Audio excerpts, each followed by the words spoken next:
नमस्कार. Study fair या चॅनलमध्ये आपले स्वागत आहे.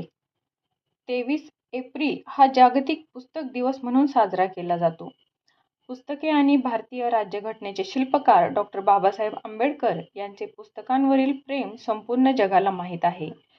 सिम्बॉल ऑफ नॉलेज म्हणून ज्यांना जगभरात ओळखले जाते, त्यांच्या वाचाल तर वाचाल या विचाराने लाखोंना प्रेरणा मिळालेली आहे.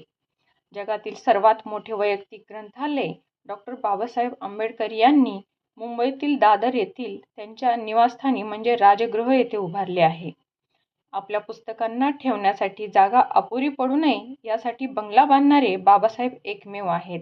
या ठिकाणी बाबासाहेबांनी 50,000हून अधिक ग्रंथांचा संग्रह केला होता. हे जगातील सर्वात मोठे वैयक्तिक ग्रंथालय आहे. 2004 मध्ये ज्यावेळी कोलंबिया विद्यापीठाने